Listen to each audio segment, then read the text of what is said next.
Welcome to a deep dive into the life of Urza, a name that echoes through the history of magic, the Gathering. Absolutely. We're cracking open excerpts from pasted text on askurza.com, which is like a digital library dedicated to this complex character.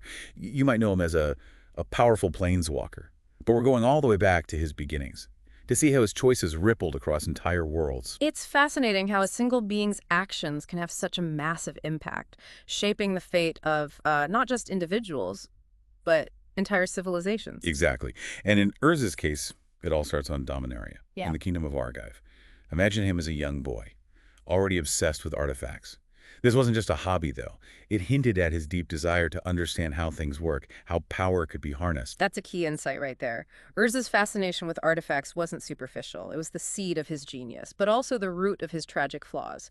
This drive to understand and control would define his entire life. And his education takes a huge GE leap when he and his brother Mishra are sent to study under Takasia, a renowned archaeologist. They're living among the ruins of the Thran civilization, which is important because the Thran were basically the peak of magical and technological achievement in Dominaria's history. Imagine the impact on young Urza. Surrounded by these remnants of a lost civilization, the Thran's mastery of technology was so advanced that it even surpasses some modern civilizations on Dominaria. For Urza, it wasn't just history. It was a glimpse into what's possible, what he could achieve.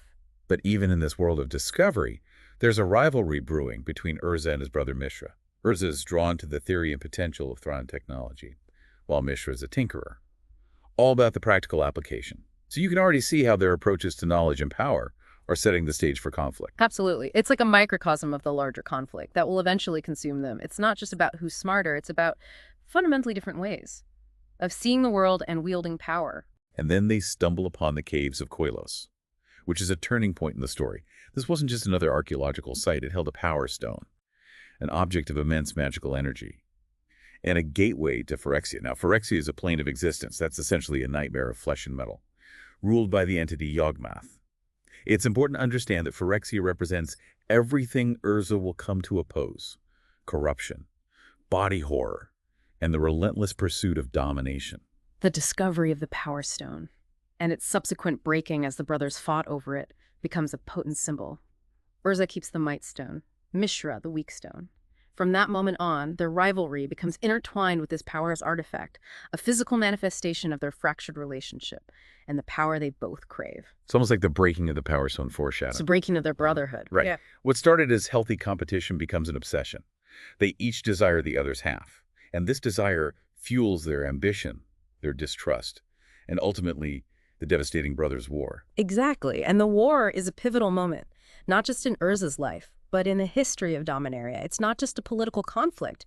It's a clash of ideologies, a clash amplified by the influence of Phyrexia, which had already begun to subtly manipulate Mishra from the shadows. So you've got Urza, driven by knowledge and a desire to protect Dominaria, pushing the boundaries of Thran technology to create increasingly powerful weapons. And on the other side, you have Mishra, under Phyrexia's influence, embracing a much darker path, seeing technology as a tool for control and domination. The tragedy here is that both brothers believed they were doing what was necessary to protect their world, but their paths diverged so drastically that it ultimately led to their mutual destruction. And the climax of this conflict happens at the Battle of Argoth, where Mishra's Phyrexian corruption is on full display. He's become more machine than man, a horrifying premonition of the threat Phyrexia poses to all living things. It's a turning point for Urza.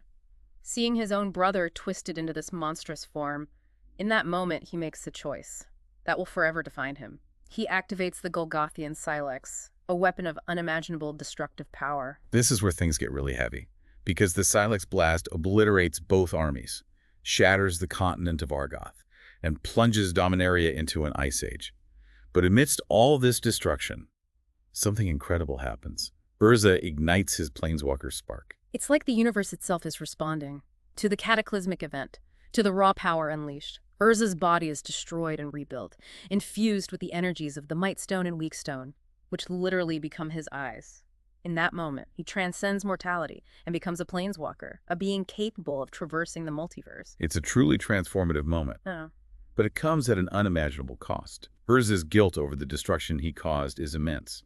He's now a being of extraordinary power, burdened by the knowledge of what he's done and the weight of responsibility to protect the multiverse from the very threat that corrupted his brother. And that sense of responsibility, that guilt, will fuel his actions for millennia to come. He's no longer just a brilliant inventor. He's a force of nature, determined to prevent the horrors he unleashed from spreading any further. But this is just the beginning of his story. We'll explore the complexities of his journey as a planeswalker in the next part of our deep dive. We left off with Urza, transformed, now a planeswalker, wrestling with immense power and the guilt of the Brothers' War. He sets off on a quest for vengeance against Phyrexia. But this isn't just about his brother anymore. It's important to understand how becoming a planeswalker changed Urza's perspective. He can now see the vastness of the multiverse. And with that came the realization that Phyrexia wasn't just a threat to Dominaria, but to countless other worlds. So this personal vendetta evolves into a mission of cosmic proportions. But remember, this is Urza, the guy who just detonated a continent-shattering weapon. His methods aren't exactly subtle. He wants to understand Phyrexia, but he's not content with just reading about it. He launches a direct assault on Phyrexia, even creating this incredible dragon engine, powered by a planeswalker's magic. This is a pivotal moment, because it gives him a first-hand look at the horrifying reality of this plane, ruled by Yawgmoth. It's one thing to read about Phyrexia's twisted fusion of flesh and metal, but to actually experience it, that changes a person, and not always for the better. The exposure takes its toll on Urza. He starts seeing enemies everywhere, and this paranoia is fueled by Phyrexia's insidious tactic of using sleeper agents. These are individuals who have been subtly corrupted and infiltrated into various societies. It's like a psychological warfare tactic, preying on trust and sowing discord. And this is where Xantcha comes in, right? She appears to be a loyal companion, but in reality, she's a Phyrexian sleeper agent. She manipulates Urza, using his vulnerabilities against him, driving him further into isolation. It's a classic tragedy. The very being who seeks to combat manipulation and control becomes a victim of it himself. It speaks to the insidious nature of Phyrexia and how even the strongest minds can be broken. This is a dark period for Urza. He suffers betrayals, sees the devastating consequences of his actions, and ultimately he has a mental breakdown. It's like the weight of his guilt, the constant pressure of fighting Phyrexia, and Xantcha's manipulation all converge into this crushing wave. But even in this broken state, he finds a glimmer of hope in Serra's realm.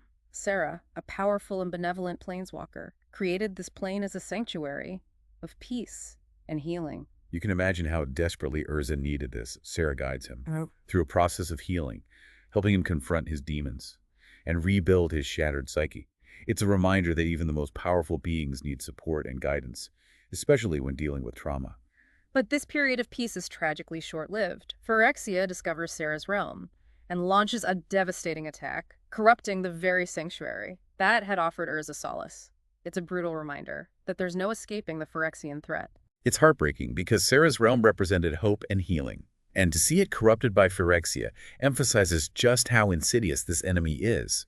It reinforces Urza's resolve to defeat Phyrexia, but it also adds another layer of guilt and grief to his burden. This loss, coupled with his newfound mental clarity, prompts Urza to shift his focus. From direct confrontation to long-term strategic planning, he realizes that defeating Phyrexia will require more than brute force. It demands knowledge, innovation, and the combined strength of many minds.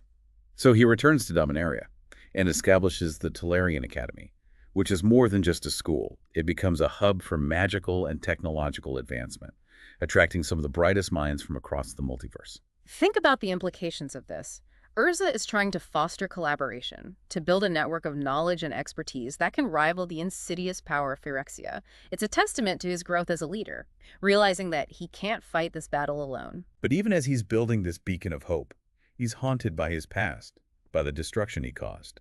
He becomes obsessed with time travel, believing that if he can change the past, he can prevent Phyrexia's rise and undo the tragedies he set in motion. This is where Urza's brilliance starts to border on hubris. His time travel experiments are incredibly dangerous, and they end up destabilizing the fabric of reality, creating temporal rifts, and unleashing chaos upon Dominaria. He's trying to fix things, but in doing so, he's causing even more damage. It's like a recurring theme in his life, right? Good intentions, powerful actions, but often with unintended and disastrous consequences. And one of the most significant creations during this period is Karn, the Silver Golem. Karn isn't just a powerful automaton, he's imbued with a spark of sentience. Urza sees him as a potential weapon against Phyrexia, a being who could withstand their corrupting influence, but he also develops a genuine affection for Karn, seeing him as a protege, a son even. But their relationship is complex. Urza still has that tendency to view others as tools for his grand schemes. He wants to guide Karn, to control him, to shape him into the perfect weapon against Phyrexia. And this desire for control, this inability to fully let go, ultimately contributes to more heartbreak and tragedy down the line. Despite his flaws, Urza also demonstrates moments of genuine compassion and selflessness. He knows that the coming war will demand unity and courage, so he embarks on a journey of atonement. He travels across Dominaria, seeking forgiveness from those he's wronged, trying to mend the relationships he damaged. It's a humbling experience for him. He's forced to confront the consequences of his actions, the pain he's caused others. But it's also a necessary step in his evolution. He's realizing that leadership isn't just about power and strategy. It's about empathy, trust, and building genuine connections. So, as the Phyrexian threat looms ever larger, Urza finds himself at a crossroads. He's spent centuries driven by vengeance. But now he's starting to understand the importance of redemption. He's seeking to heal the wounds of the past and build a brighter future. But the question remains, will it be enough to save Dominaria from the inevitable invasion?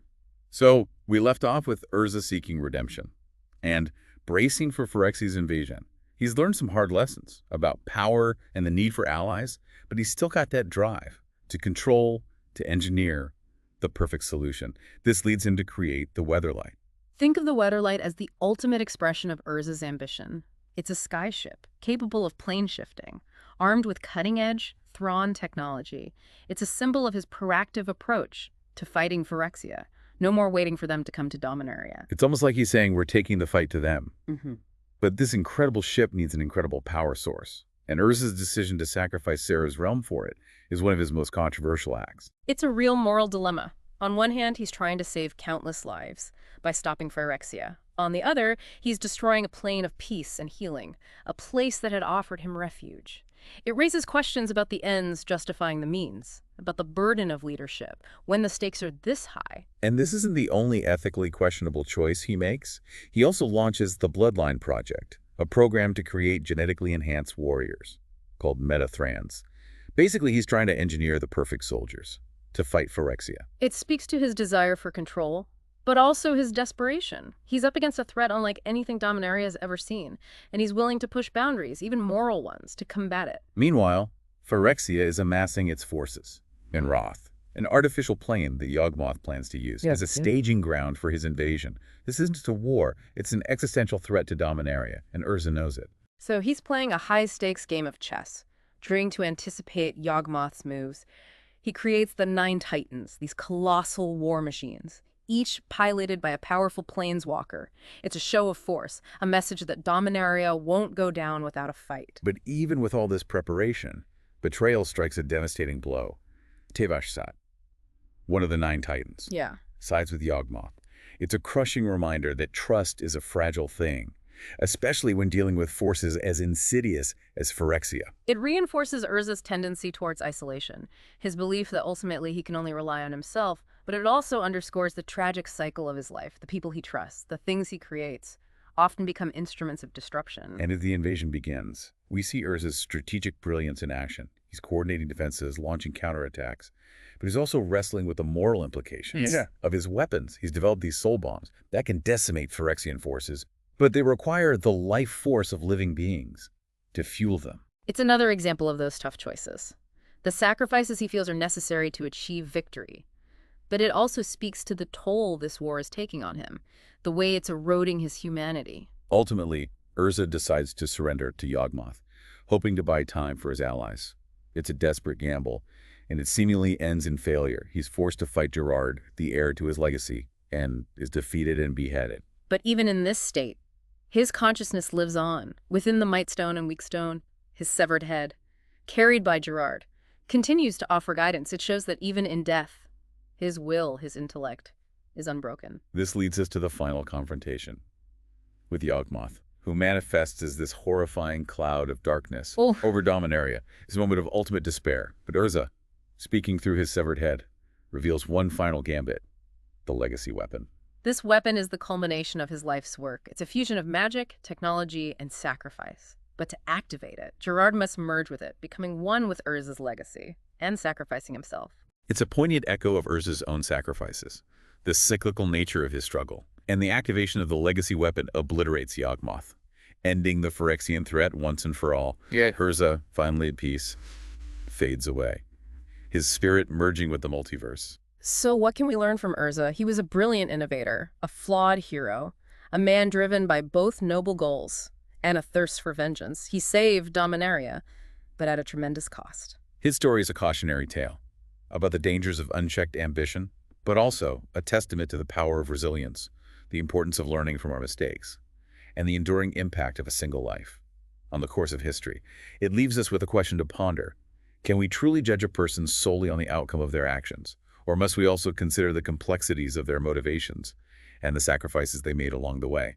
Urza's legacy is a complex tapestry of brilliance and destruction, hope and despair. He reminds us that even the greatest heroes are flawed, and that the pursuit of a better future often demands difficult choices.